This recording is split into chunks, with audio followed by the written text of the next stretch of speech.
श्रुति वाक्यों में उसे स्पष्ट शब्दों में स्वराट स्वराज्य को प्राप्त होना कहा गया है तथा इच्छानुसार भिन्न भिन्न लोकों में विचरने की सामर्थ्य संपन्न कहा गया है। इससे उसका जगत की रचना आदि कार्य में अधिकार है या स्वतः सिद्ध हो जाता है, तो ऐसी बात नहीं है, क्योंकि वहां यह भी कहा है कि वो सबके मन के स्वामी को प्राप्त हो जाता है। तैत्तिरीय उपनिषद 1:6-2। अतः उसकी सब सामर्थ्य उस ब्रह्मलोक की प्राप्ति के प्रभाव से है, ब्रह्मा के अधीन है, इसलिए जगत के कार्य में हस्तक्षेप करने की उसको शक्ति नहीं है। उसे जो शक्ति और अधिकार दिए गए हैं वे केवल उन अधिकारियों के लोकों में स्थित भोगों का उपभोग करने की स्वतंत्रता के लिए है, अतः वो कथन वहीं के लिए है। अब इसका अगले श्लोक से संबंध है। यदि इस प्रकार उन लोकों के विकार में भोगों का उपभोग करने के लिए ही वे सब शरीर शक्ति और अधिकार उसे मिले हैं, तब तो देवलोक को प्राप्त होने वाले कर्माधिकारियों के सदृश ब्रह्म विद्या का भी फल हुआ। इसमें विशेषता क्या हुई, इस जिज्ञासा पर कहते हैं। देखो, जो देवलोक है, देवलोक के जो लोग हैं, जो देवलोक में जो लोग जाते हैं, वो भी सबको अलग अलग कार्य दिया जाता है इस सृष्टि में करने के लिए। तो क्योंकि देवताओं का भी कार्य सृष्टि में है, मनुष्यों के शरीरों में है, उनका भी कार्य कुछ है। तो इसमें बता रहे हैं विकारावर्ति च तथा स्थितिमाह 4:4-19। इसके सिवा वो मुक्तात्मा जन्म आदि विकारों से रहित ब्रह्म रूप फल का अनुभव करता है, क्योंकि उसकी वैसी स्थिति श्रुति में कही।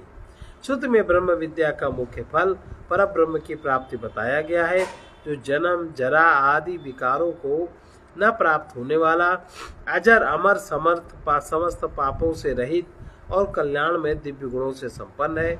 छांदोग्य उपनिषद 8:1-5। इसलिए यही सिद्ध होता है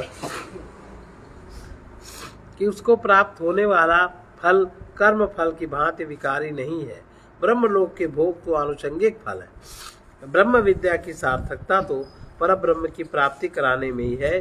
श्रुति में उस मुक्तात्मा की ऐसी स्थिति बताई गई है। यदा हे वैश एतस्मिन्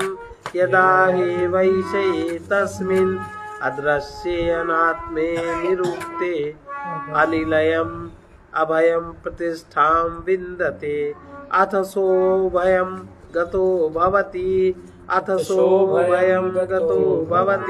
तैत्तिरीय उपनिषद का 2:7। अर्थात जब यह जीवात्मा इस देखने में न आने वाले, शरीर रहित बतलाने में न आने वाले तथा दूसरे का आश्रय न लेने वाले पर ब्रह्म परमात्मा में निर्भयता पूर्वक स्थिति का लाभ करता है, तब उसे निर्भय पद प्राप्त हो जाता है। पहले किए हुए सिद्धांत को ही प्रमाण में दृढ़ करते हैं।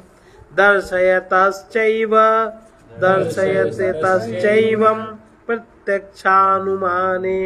प्रत्यक्षानुमाने 4:4-20।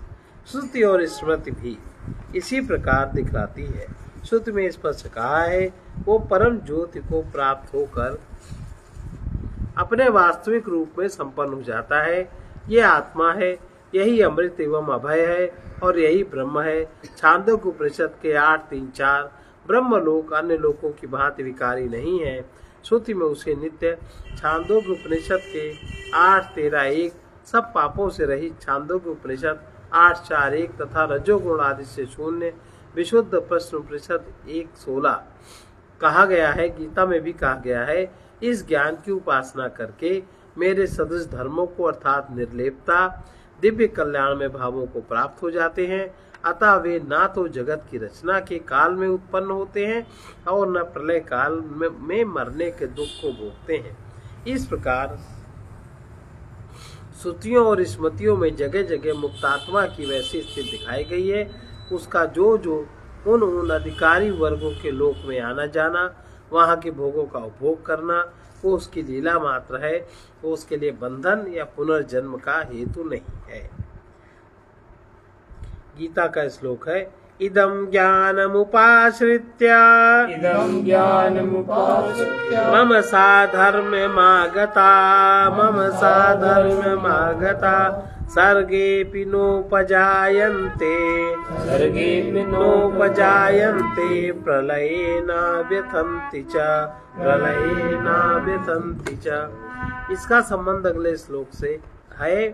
ब्रह्मलोक में जाने वाले मुक्तात्मा का जगत की उत्पत्ति आदि में अधिकार या सामर्थ्य नहीं है। इस पूर्वोक्त बात को इस प्रकरण के अंत में पुनः सिद्ध करते हैं। भोग मात्र साम्य लिंगाच 4:4:21। भोग मात्र में समता रूप लक्षण से भी यही सिद्ध होता है कि उसका जगत की रचना आदि में अधिकार नहीं होता। जिस प्रकार वो ब्रह्मा समस्त दिव्य कल्याण में भोगों का उपभोग करता हुआ भी उससे लिप्त नहीं होता, उसी प्रकार ये मुक्तात्मा भी उस ब्रह्मलोक में रहते समय उपासना काल में की हुई भावना के अनुसार प्राप्त हुए वहां के दिव्य भोगों का बिना शरीर के स्वप्न की भांति केवल संकल्प से या शरीर धारण पूर्वक जागृत की भांति उपभोग करके भी उसमें लिप्त नहीं होता। इस प्रकार भोग मात्र में उस ब्रह्मा के साथ उसकी समानता है। इस लक्षण में भी यही सिद्ध होता है कि जगत की रचना आदि कार्य में उसका ब्रह्मा के समान किसी भी अंश में अधिकार या सामर्थ्य नहीं है। यदि ब्रह्मलोक को प्राप्त होने वाले मुक्त आत्मा की सामर्थ्य सीमित है, परमात्मा के समान असीम नहीं है, तब तो उसके उपभोग का समय पूर्ण होने पर उसका पुनर्जन्म भी हो सकता है। इस पर कहते हैं अनावृत्ति शब्दाद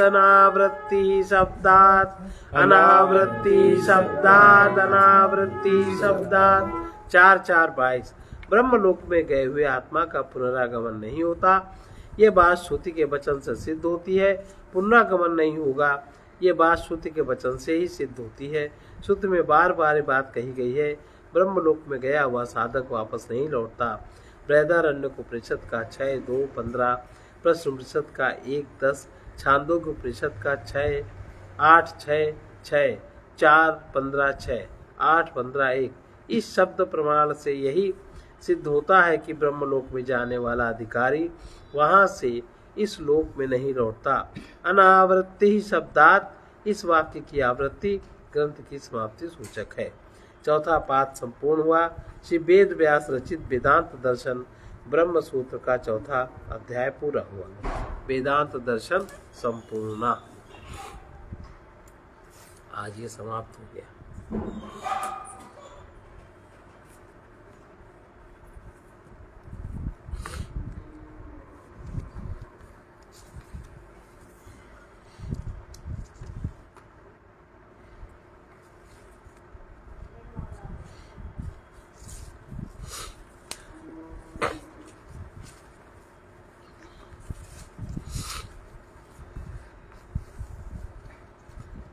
ज्ञान में जब भी दिखा देते हो तुम, ज्ञान में जब भी दिखा देते हो तुम, बात बिगड़ी बना देते हो तुम, बात बिगड़ी बना देते हो तुम।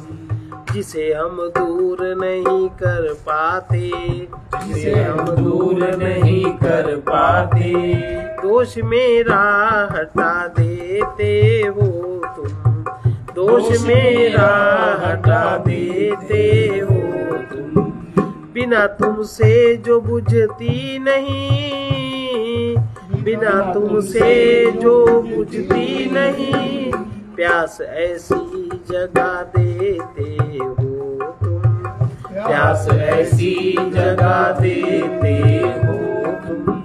बात बिगड़ी बना देते हो तुम, बात बिगड़ी बना देते हो तुम।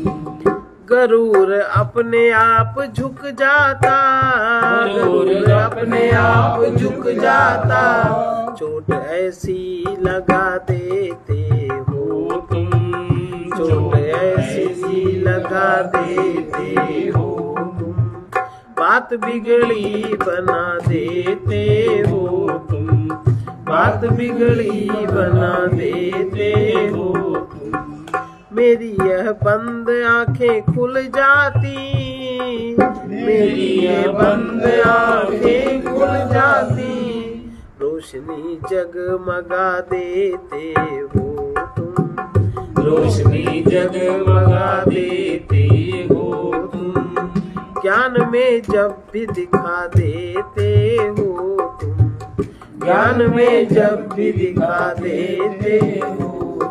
हम तो भूले स्वयं को तुमको भी, हम तो भूले स्वयं को तुमको भी, याद अपनी दिला देते हो तुम, याद अपनी दिला देते हो तुम।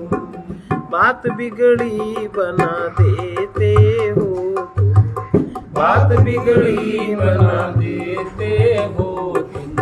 पथिक गिरते हुए संभल जाता, पथिक गिरते हुए संभल जाता। मंत्र ऐसा सुना देते हो तुम, मंत्र ऐसा सुना देते हो। बात बिगड़ी बना देते हो तुम, बात बिगड़ी बना देते हो तुम। ज्ञान में जब भी दिखा देते हो तुम, ज्ञान में जब भी दिखा देते हो तुम। बात बिगड़ी बना देते हो तुम, बात बिगड़ी बना देते हो तुम। सर्वे भवन्तु सुखिनः, सर्वे सन्तु निरामया, सर्वे भद्राणि पश्यन्तु, मा कश्चित् दुःखभाग् भवेत्। कृष्णाय वासुदेवाय हरये परमात्मने प्रणतक्लेशनाशाय गोविन्दाय नमो नमः। असतो मा सद्गमय, तमसो मा ज्योतिर्गमय, मृत्योर्मामृतं गमय। ओम पूर्णमदः पूर्णमिदं पूर्णात् पूर्णमुदच्यते, पूर्णस्य पूर्णमादाय पूर्णमेवावशिष्यते। ओम शांति शांति शांति।